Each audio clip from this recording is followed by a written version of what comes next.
जय हिंद दोस्तों। स्वागत है आपका हमारे यूट्यूब चैनल एग्री जर्नी में। तो दोस्तों आज हम इस वीडियो के माध्यम से बात करने वाले हैं जो आज ICAR है टेक्नीशियन रिक्वायरमेंट की, जो आपको पता है एग्जाम डेट आ चुकी है। तो इससे संबंधित कुछ दोस्तों एग्रीकल्चर से संबंधित कुछ क्वेश्चन लाया हूँ आप लोगों के लिए। सबसे इंपॉर्टेंट मोस्ट इंपॉर्टेंट क्वेश्चन है, जैसा कि दोस्तों आपको पता है आजकल एग्जाम्स में डाटा बेसिस क्वेश्चन ज़्यादा आ रहे हैं। तो एग्रीकल्चर के डाटा बेसिस क्वेश्चन है उनके लिए दोस्तों हम इस जो सीरीज़ है इसमें बात करेंगे। और दोस्तों इस जो क्वेश्चन संबंधित जो इसमें क्वेश्चन आ रहे हैं, जो ICAR से संबंधित बहुत सारे क्वेश्चन आजकल कॉम्पिटेटिव एग्जाम में आ रहे हैं। तो हम बात करेंगे दोस्तों ICAR के महानिदेशक के बारे में बात करेंगे, ICAR का अध्यक्ष के बारे में बात करेंगे, ICAR संबंधित जो योजनाएं हैं नई नई उनसे संबंधित क्वेश्चन में हम दोस्तों इस वीडियो में बारे में बात करेंगे। अगर आप हमारे चैनल पर नए हैं तो सब्सक्राइब कीजिए, पास में बेल आइकन उसको भी प्रेस कीजिए ताकि आने वाली हर वीडियो की नोटिफिकेशन आप तक सबसे पहले मिले। दोस्तों चलिए बात करते हैं दोस्तों क्वेश्चन की।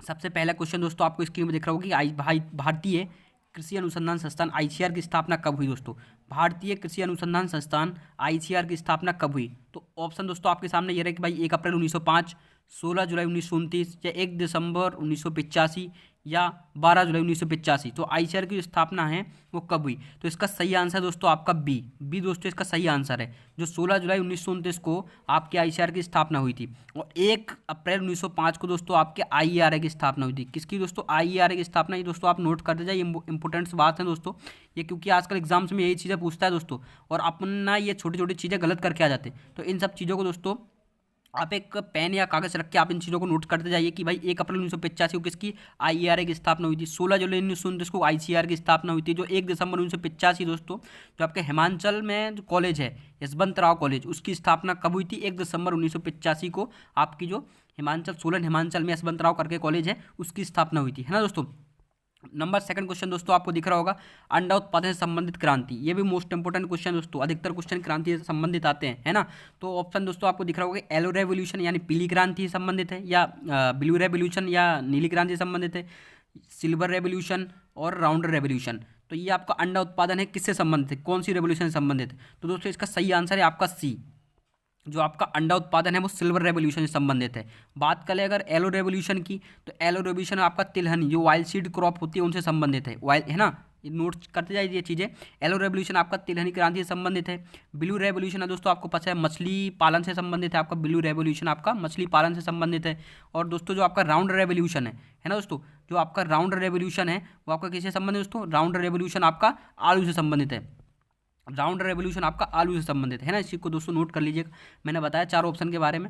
अब बात करते हैं दोस्तों नंबर 3 की, अंतर्राष्ट्रीय मृदा दिवस मनाया जाता है। अंतर्राष्ट्रीय मृदा दिवस इंटरनेशनल सॉइल डे कब मनाया जाता है दोस्तों? इंटरनेशनल सॉइल डे दोस्तों आपको ऑप्शन देख रहे हो 22 मार्च, 5 दिसंबर, 11 जुलाई या 16 अक्टूबर। तो अंतर्राष्ट्रीय मृदा दिवस कब मनाया जाता है? तो दोस्तों इसका सही आंसर है आपका बी। अंतर्राष्ट्रीय मृदा दिवस आपका 5 दिसंबर को मनाया जाता है। कब दोस्तों? आपका अंतर्राष्ट्रीय मृदा दिवस आपका कब मनाया जाता है? 5 दिसंबर को आपका अंतर्राष्ट्रीय मृदा दिवस मनाया जाता है। और 22 मार्च को दोस्तों आपका जल दिवस मनाया जाता है ना। 11 जुलाई दोस्तों आपको पता है, 11 जुलाई को आपका दोस्तों क्या मनाया जाता है? जनसंख्या दिवस, पॉपुलेशन डे आपका कब मनाया जाता है? 11 जुलाई को। 16 अक्टूबर को दोस्तों आपका 16 अक्टूबर को दोस्तों आपका विश्व खाद्य दिवस मनाया जाता है ना। मैं एक बार दोस्तों आपको फिर रिपीट करता हूँ कि दोस्तों 22 मार्च को क्या मनाया जाता है? 22 मार्च को दोस्तों आपका जल दिवस मनाया जाता है। 5 दिसंबर को दोस्तों आपको पता है अंतर्राष्ट्रीय आपका जो सॉइल दिवस है वो मनाया जाता है। 11 जुलाई को आपका जनसंख्या दिवस मनाया जाता है और 16 अक्टूबर को आपका विश्व खाद्य दिवस मनाया जाता है। जबकि 16 अगर बात की जाए 16 जुलाई की, तो 16 जुलाई को दोस्तों ICAR दिवस मनाया जाता है। इन चीज़ को दोस्तों आप नोट करते जाइए, है ना। अब बात करते हैं दोस्तों क्वेश्चन नंबर 4 की, कि दुनिया में दूध उत्पादन में भारत का कौन सा स्थान है? वर्ल्ड में, दुनिया में दूध उत्पादन में भारत का कौन सा स्थान है? तो दोस्तों आपको ऑप्शन नंबर ए दिख रहा होगा, प्रथम स्थान है, दूसरा स्थान है, तीसरा या चौथा। तो जो आपका दूध उत्पादन में भारत का कौन सा स्थान है? दोस्तों इसका सही आंसर है आपका वर्ल्ड में, दुनिया में दूध उत्पादन भारत का प्रथम स्थान है ना। ए इसका सही आंसर है। इसका सही आंसर क्या है दोस्तों? ए आज के दोस्तों इसका सही आंसर, दुनिया में दूध उत्पादन भारत का प्रथम स्थान है। लेकिन दोस्तों एक बात और इंपॉर्टेंट नोट्स कर लीजिए कि दुनिया में दूध उत्पादन भारत ना तो दूध किसी से खरीदता है और ना बेचता है, ना आयात करता है ना निर्यात करता है। इकलौती ऐसी कंट्री इंडिया की जो ना तो दूध को खरीदती है ना बेचती है ना। एक और दोस्तों इंपॉर्टेंट बात है कि जो आपका दूध 100%, माना कि अगर 100% दूध पैदा होता है, ठीक है, तो 100% दोस्तों आप मान के चलिए 55% जो आपका दूध पैदा होता है वो 55% आपके जो मिल्क प्रोडक्ट होते हैं वो बना लीजिए, जैसे दूध, घी, पनीर वगैरह, ये सब चीज़ आपकी 55% दूध से ये सब चीज़ें बन जाती है। 45% दूध से आपका 45% दूध तो तरल के रूप में, लिक्विड के रूप में उपयोग किया जाता है। तो आपका जो 55% दूध है वो आपका मिल्क प्रोडक्ट के रूप में, 45% दोस्तों अपन लिक्विड के रूप में उपयोग करते हैं। ये मोस्ट इंपॉर्टेंट बात है दोस्तों, आपको नोट कर लीजिएगा, है ना, इनको बिल्कुल भी दोस्तों मिस ना करें, है ना। अब बात करते हैं दोस्तों क्वेश्चन नंबर 5 की। तो दोस्तों क्वेश्चन नंबर 5 की बात करें तो आपको दिख रहा होगा भाई कि आपको पीजोमीटर संबंधित है। पीजोमीटर ये एक मापी होता है। पीजोमीटर किससे संबंधित है? ऑप्शन दोस्तों आपको दिख रहा है, मृदा पृष्ठ तनाव से, ताप मापी से, या भूजल मापी से, या वायु वेग मापी से। तो जो आपका पीजोमीटर है किससे संबंधित है? इसका सही आंसर दोस्तों सी। आपका जो पीजोमीटर है भाई ये किससे संबंधित है? भू सतह मापी से। भू सतह मापी से आपका पीजोमीटर संबंधित है। ये भी बहुत सारे क्वेश्चन आते हैं पीजोमीटर से, आपका भू सतह मापी से जो आपका पीजोमीटर है ये संबंधित है। और आपका जो पृष्ठ तनाव आपको दिख रहा होगा, पृष्ठ तनाव, ये पृष्ठ तनाव दोस्तों आपका टेंशियोमीटर, आपने नाम सुना होगा भाई, टेंशियोमीटर। ये भी अच्छा खासा क्वेश्चन, कई बार ये क्वेश्चन आए हुए हैं एग्जाम में। तो जो आपका मृदा पृष्ठ तनाव है टेंशियोमीटर से संबंधित है। नोट करते जाइए दोस्तों। तापमापी आपको पता है भाई, टेम्परेचर जो होता है तापमापी से, टेम्परेचर से लिया जाए, थर्मोमीटर बोलते हैं इसको। और वायु भूदा जलमापी अपने पता है पीजोमीटर। और वायु वेग मापी दोस्तों, वायु वेग मापी का उपयोग किया जाता है एनेमोमीटर, आपने नाम सुना होगा। एनेमोमीटर में किसका उपयोग किया जाता है? वायु दाब मापी से, एनेमोमीटर से वायु वेग मापी को मापा जाता है। सॉरी, वायु वेग मापी से एनेमोमीटर को मापा जाता है ना। माइकोलॉजी, माइकोलॉजी किससे संबंधित है? ये भी बहुत इजी क्वेश्चन है दोस्तों, पर यही क्वेश्चन अपन गलत करके आते हैं भाई, माइकोलॉजी किससे संबंधित है? तो माइकोलॉजी जो ऑप्शन दोस्तों आपको दिख रहा होगा कि भाई कवक विज्ञान, शैवाल विज्ञान, या परिस्थिति विज्ञान, या रोग विज्ञान। तो जो आपका माइकोलॉजी है वो किससे संबंधित है? तो उसके इसका सही आंसर है आगरा। जो आपका माइकोलॉजी है वो कवक विज्ञान से संबंधित है ना। शैवाल विज्ञान दोस्तों आपको पता है भाई फाइकोलॉजी, फाइकोलॉजी से संबंधित है। आपका जो कवक विज्ञान है वो किससे संबंधित है? फाइकोलॉजी से। ये परिस्थिति विज्ञान दोस्तों आपको पता है भाई इकोलॉजी से संबंधित है, आपका परिस्थिति विज्ञान, है ना। अब बात करें दोस्तों रोग विज्ञान के बारे में दोस्तों आप जानते हैं कि भाई पैथोलॉजी से संबंधित है, आपका पैथोलॉजी से संबंधित है आपका, है ना। पैथोलॉजी से संबंधित क्या है? आपका रोग विज्ञान आपका पैथोलॉजी से संबंधित है ना। क्वेश्चन नंबर 7 की दोस्तों बात करते हैं तो आईसीएआर के प्रथम महानिदेशक कौन थे? आईसीएआर के जो प्रथम महानिदेशक थे वो कौन थे? त्रिलोचन महापात्रा, या डॉक्टर हबीबुल्ला। ऑप्शन दोस्तों आपको सी दिख रहा होगा, डॉक्टर बीपी पॉल, है ना। ऑप्शन दोस्तों आपको दिख रहा होगा डॉक्टर बीपी पॉल, या डॉक्टर ऑप्शन डी दिख रहा होगा दोस्तों डॉक्टर जीएस खुश। तो आईसीआर के जो आपके प्रथम महानिदेशक कौन थे? तो आईसीआर के दोस्तों का सही आंसर है, जो आपके आईसीआर के प्रथम महानिदेशक थे वो दोस्तों डॉक्टर बीपी पॉल थे, है ना। इसका सही आंसर दोस्तों क्या? सी इसका दोस्तों सही आंसर है। जो आईसीआर के प्रथम महानिदेशक थे कौन से? डॉक्टर बीपी पॉल आपके आईसीआर के प्रथम महानिदेशक थे। जबकि त्रिलोचन महापात्रा जी आपके क्या थे? वर्तमान में आईसीआर के महानिदेशक है दोस्तों। आप नोट करते जाइए इन चीज़ों को। वर्तमान में आईसीआर के महानिदेशक कौन है? ये क्वेश्चन पूछ सकता है। वर्तमान में आईसीआर के महानिदेशक क्या थे? आपके त्रिलोचन महापात्रा। हबीबुल्ला आपके जो अध्यक्ष थे भाई, आईसीआर के सबसे पहले अध्यक्ष कौन थे? डॉक्टर हबीबुल्ला आपके आईसीआर के सबसे पहले अध्यक्ष थे, है ना। डॉक्टर बीपी पॉल आपको पता है भाई आईसीआर के प्रथम महानिदेशक थे। वर्तमान में आईसीआर के महानिदेशक त्रिलोचन महापात्रा जी है। डॉक्टर जीएस खुश आपको पता है भाई, इन्होंने शंकर कपास के बारे में, जो जीएस खुश जी थे इन्होंने भाई जो आपका शंकर कपास है ना, शंकर कपास के बारे में इन्होंने, जो आपके जीएस खुश थे तो इन्होंने दोस्तों आपका नहीं सॉरी शंकर कपास नहीं sorry super rice super rice, है ना दोस्तों। सुपर राइस के बारे में इन्होंने जानकारी दी थी। किसने? डॉक्टर जीएस खुश ने सुपर राइस के बारे में, सुपर राइस को विकसित किया था। किसने? डॉक्टर जीएस खुश ने, है ना। नंबर 8 पे दोस्तों आपको दिख रहा होगा आईसीआर का प्रथम अध्यक्ष कौन है? आईसीआर के प्रथम अध्यक्ष कौन है भाई? तो राष्ट्रपति। आईसीआर का प्रथम अध्यक्ष कौन होता है? राष्ट्रपति होता है, या सॉरी प्रधानमंत्री होता है, राष्ट्रपति होता है, या गवर्नर होता है, या कृषि मंत्री होता है। तो आईसीआर के दोस्तों प्रथम अध्यक्ष होते हैं आपके कृषि मंत्री। तो इसका सही आंसर दोस्तों आपका डी। आईसीआर के प्रथम अध्यक्ष जो आईसीआर का अध्यक्ष होते हैं वो कृषि मंत्री होता है। जो भी कृषि मंत्री हो आईसीआर का वो अध्यक्ष माना जाता है। जैसे आपको पता है कि भाई वर्तमान में आईसीआर के जो अध्यक्ष हैं वो कौन है? डॉक्टर नरेंद्र सिंह तोमर जी, वो अपने कृषि मंत्री भी हैं, है ना। अब बात करते हैं दोस्तों क्वेश्चन नंबर 9। तो ये भी दोस्तों इंपॉर्टेंट क्वेश्चन है। आईसीआर से संबंधित योजना भाई लैब टू लैंड परियोजना किसके द्वारा चलाई गई थी? लैब टू लैंड यानी दोस्तों कहाँ से? प्रयोगशाला से खेत तक। इसका हिंदी मीन्स है दोस्तों लैब टू लैंड, प्रयोगशाला से खेत तक जो परियोजना थी वो किसके द्वारा चलाई गई? तो ऑप्शन दोस्तों आपको दिख रहा है IRI, NDRI, ICR या नाबार्ड। किसके द्वारा जो ये योजना थी चलाई गई? तो इसका दोस्तों सही आंसर है आपका सी। लैब टू लैंड दोस्तों आपके आईसीआर के द्वारा चलाई गई थी। कब चलाई गई दोस्तों? ये इंपॉर्टेंट है, नोट कर लीजिए दोस्तों।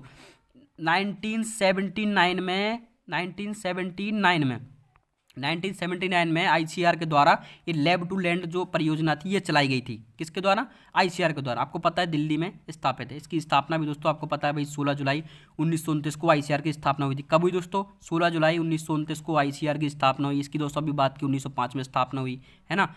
दोस्तों 10 क्वेश्चन नंबर 10 में आपको देख रहा हूँ, विश्व खाद्य दिवस कब मनाया जाता है? विश्व खाद्य दिवस, ये भी इंपॉर्टेंट क्वेश्चन है, दिवस के रूप में बहुत सारे क्वेश्चन आते हैं भाई।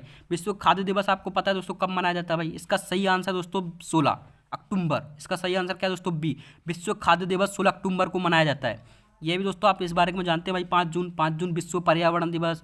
विश्व पर्यावरण दिवस के रूप में क्या मनाया जाता है आपका? 5 जून विश्व पर्यावरण दिवस के रूप में मनाया जाता है। 21 मार्च दोस्तों आपको पता है कि 21 मार्च जो आपका है वो विश्व वानिकी दिवस के रूप में मनाया जाता है। किसके रूप में? विश्व वानिकी, है ना दोस्तों, ये भी इंपॉर्टेंट क्वेश्चन, विश्व वानिकी दिवस के रूप में। 4 अक्टूबर आपका पशु दिवस के रूप में मनाया जाता है। तो इन सब चीज़ों को दोस्तों नोट कर लीजिएगा, है ना। अब बात करते हैं क्वेश्चन नंबर 11 की। विश्व खाद्य पुरस्कार अब तक कितने भारतीयों को मिल चुका है? विश्व खाद्य पुरस्कार, ये दोस्तों एक खाद्य पुरस्कार होता है भाई, विश्व जो अंतर्राष्ट्रीय स्तर पर इसको ऑर्गेनाइज किया जाता है। तो अब तक जो विश्व खाद्य पुरस्कार है वो कितने भारतीयों को मिल चुका है? तो ऑप्शन दोस्तों आपको दिख रहा होगा 4, 5, 7 या 3। अब तक जो विश्व खाद्य पुरस्कार है दोस्तों, इसका आंसर सही है सी। अब तक 7 भारतीयों को विश्व खाद्य पुरस्कार से सम्मानित किया जा चुका है ना। विश्व खाद्य पुरस्कार से अब तक कितने? 7 भारतीयों को सम्मानित किया जा चुका है। क्वेश्चन नंबर बात करते हैं दोस्तों 12 की। किसान कॉल सेंटर की शुरुआत किस सन में हुई? किसान कॉल सेंटर की शुरुआत, ऑप्शन दोस्तों आपको दिख रहा होगा 2006, सन 2004, 2003 या 2010। तो विश्व जो किसान कॉल सेंटर थी, इसकी स्थापना दोस्तों बी इसका सही आंसर है। इसकी स्थापना 21 जनवरी, है ना दोस्तों, नोट कर लीजिए, 21 जनवरी 2004 में इसकी स्थापना हुई थी। किसकी दोस्तों? किसान कॉल सेंटर की स्थापना 21 जनवरी 1904 को किसान कॉल सेंटर की स्थापना हुई थी, जो कि किसने की थी? जो आपके जो अटल बिहारी वाजपेयी जी थे, अटल बिहारी वाजपेयी जी ने इसकी स्थापना की थी दोस्तों। आप ध्यान रखिए, नोट कर लीजिए इस बात को कि भाई किसान कॉल सेंटर की स्थापना किसने की? अटल बिहारी वाजपेयी जी ने। कब की भाई? 21 जनवरी 2004 में की थी। इसका जो किसान कॉल सेंटर का नंबर दोस्तों आपको पता होगा, जो किसान कॉल सेंटर का नंबर कितना होता है भाई? इसका नंबर होता है 1591। किसान कॉल सेंटर का नंबर होता है 1591, है ना। अब बात करते हैं दोस्तों क्वेश्चन नंबर 13 की। भारत का शुद्ध सिंचित क्षेत्रफल कितना है? भारत का शुद्ध सिंचित क्षेत्रफल कितना है? तो ऑप्शन दोस्तों आपको दिख रहे होंगे कि भाई 66%, 95%, 76% या 56%। तो जो भारत का शुद्ध सिंचित क्षेत्रफल है वो है 68%। कितना? 68%। भारत का शुद्ध सिंचित क्षेत्रफल है 68%, है ना। जबकि आपको पता है भाई सकल सिंचित क्षेत्रफल कितना? 95%। सकल सिंचित क्षेत्रफल आपका 95% है। अब बात करें दोस्तों क्वेश्चन नंबर 14, राष्ट्रीय बीज निगम एनएससी की स्थापना कब हुई? राष्ट्रीय बीज निगम दोस्तों इंपॉर्टेंट क्वेश्चन है। राष्ट्रीय बीज निगम आपको पता है, नेशनल सीड कॉर्पोरेशन, इसकी स्थापना कब हुई? 1963 से 1964 के बीच, 1968 से 1969 के बीच, 1952 से 1953 या 1988 से 1989 के बीच, है ना दोस्तों। तो इसका सही आंसर दोस्तों आपका बी, जो राष्ट्रीय सीड कॉर्पोरेशन है इसकी स्थापना 1968 से 1969 के बीच हुई। ये दोस्तों इंपॉर्टेंट क्वेश्चन नोट कर लीजिएगा आप, है ना। अब बात करते हैं क्वेश्चन नंबर 15, गरीब का काजू किसे कहा जाता है? तो ये तो दोस्तों आपको पता ही है, इसको तो बताने की जरूरत ही नहीं है। तो इसका जो आपको ऑप्शन है मूंगफली, काजू, बादाम या अखरोट, इसका सही आंसर दोस्तों ए। आपका जो गरीब का काजू किसको कहा जाता है? मूंगफली को गरीब का काजू कहा जाता है ना, आपको पता है दोस्तों। अब बात करते हैं क्वेश्चन नंबर 16, हमारे देश के राष्ट्रीय भोजन क्या है? ये भी एक बेसिक क्वेश्चन है दोस्तों, बेसिक क्वेश्चन है पर पूछते हैं, ये बेसिक क्वेश्चन ही आजकल एग्जाम में आते हैं और अपन ना बेसिक क्वेश्चन गलत करके आते हैं। तो हमारे देश का जो राष्ट्रीय भोजन है वो है खिचड़ी। खिचड़ी हमारे देश का राष्ट्रीय भोजन, इसका सही आंसर क्या है दोस्तों? आगरा। आगरा दोस्तों का सही आंसर है। हमारे देश का राष्ट्रीय भोजन क्या है? खिचड़ी, है ना। उपमा, ये एक जो दक्षिण भारतीय व्यंजन होते हैं उपमा, ये उधर बनाया जाता है गेहूं की जो, जैसे आपको सुना दलिया गेहूं, तो जो आपका कटिया गेहूं से उपमा बनाए जाते हैं। तो ये एक उपमा दक्षिण भारतीय व्यंजक है उपमा। और खिचड़ी जैसे आपको पता है दोस्तों जो आपका राष्ट्रीय भोजन है ना। हमारे देश का 17 क्वेश्चन नंबर 17, हमारे देश के पहले कृषि मंत्री कौन थे? ये भी मोस्ट इंपोर्टेंट क्वेश्चन है, बहुत सारे कॉम्पिटेटिव एग्जाम में पूछा हुआ है। हमारे देश के पहले कृषि मंत्री कौन है? लाल बहादुर शास्त्री जी, रफ़ी अहमद किदवाई जी या पंजाब राव देशमुख जी या वल्लभ भाई पटेल जी। तो हमारे देश के पहले कृषि मंत्री दोस्तों सी इसका सही आंसर। इसका करेक्ट आंसर क्या है? सी। तो पंजाब राव देशमुख जी थे हमारे देश के पहले कृषि मंत्री थे दोस्तों। आप बात इसको नोट कर लीजिए, सबसे इंपॉर्टेंट बात बता रहा हूँ दोस्तों आपके जो हमारे देश के पहले कृषि मंत्री कौन थे दोस्तों? पंजाब राव देशमुख जी। जबकि रफ़ी अहमद किदवाई जी हैं, तो ये हमारे देश के सबसे पहले खाद्य मंत्री थे। हमारे देश के खाद्य मंत्री कौन थे? रफ़ीक अहमद किदवाई जी। हमारे देश के रफ़ीक अहमद किदवाई जी हैं, ये सबसे पहले खाद्य मंत्री थे दोस्तों, है ना। और लाल बहादुर शास्त्री जी के बारे में आप जानते हैं, वल्लभ भाई पटेल जी के बारे में जानते हैं, है ना। अब बात करते हैं दोस्तों 18, समर्थन मूल्य कितनी फसलों पर लागू होता है? समर्थन मूल्य कितनी फसलों पर लागू होता है? ये भी मोस्ट इंपोर्टेंट क्वेश्चन है। कई लोगों को नहीं पता होता कि समर्थन मूल्य कितनी फसलों पर लागू होता है। तो दोस्तों इसका आपको ऑप्शन देख रहा हूँ कि 30 फसलों पर, 25 फसलों पर, या 24 या 32। तो समर्थन मूल्य दोस्तों ये आपको पता सरकार के द्वारा कुछ जो महत्वपूर्ण क्रॉप्स होती है उनके द्वारा, सरकार के द्वारा एक मूल्य निर्धारित किया जाता है, उसको समर्थन मूल्य कहते हैं। तो ये जो आपको पता है भाई, इसके लिए इसका सही आंसर है सी। इसका सही आंसर क्या है दोस्तों? सी। समर्थन मूल्य 24 फसलों पर लागू होता है। इसका सही आंसर दोस्तों सी है। आप नोट कर लीजिए इस बात को, समर्थन मूल्य 24 फसलों पर लागू होता है। अगले क्वेश्चन की बात करें दोस्तों, भारत का सकल घरेलू उत्पादन यानी जीडीपी में कृषि का योगदान कितना है? भारत का सकल घरेलू उत्पादन यानी जीडीपी में कृषि का योगदान कितने परसेंट है? ऑप्शन ए है आपका 15%, ऑप्शन बी है दोस्तों 20%, ऑप्शन सी है आपका 17%, ऑप्शन डी है दोस्तों आपका 22%। तो जो सकल घरेलू उत्पादन में कृषि का योगदान कितना है दोस्तों? इसका सही आंसर है आपका सी। सही, यानी 17 से 17.5%। कितना? 17 से 17.5% आपका कृषि में योगदान है। जीडीपी में कृषि का योगदान 17 से 17.5% कृषि का योगदान है ना दोस्तों। इंपॉर्टेंट क्वेश्चन है, ये नोट कर लीजिएगा। डाटा बेसिस क्वेश्चन है, क्योंकि डाटा बेसिस क्वेश्चन में तो अपन तुक्का भी नहीं लगा सकते, जैसा कि दोस्तों आपको पता है कि आपके एग्जाम में माइनस मार्किंग भी है। क्वेश्चन नंबर 20 दोस्तों आपको दिख रहा होगा, वर्तमान में आईसीआर के महानिदेशक कौन है? वर्तमान में आईसीआर के महानिदेशक कौन है? तो आपको ये आपने पहली ही बात की भाई, वर्तमान में आईसीआर के महानिदेशक है त्रिलोचन महापोत्रा जी। इसका सही आंसर है दोस्तों ए। इसका सही आंसर है। वर्तमान में आईसीआर के महानिदेशक है अपने त्रिलोचन महापोत्रा जी, है ना। आपके सीडी माई के बारे में दोस्तों आपको पता है कि भाई शंकर कपास के जनक कौन है? शंकर कपास के जनक दोस्तों आपके सीडी माई जी है।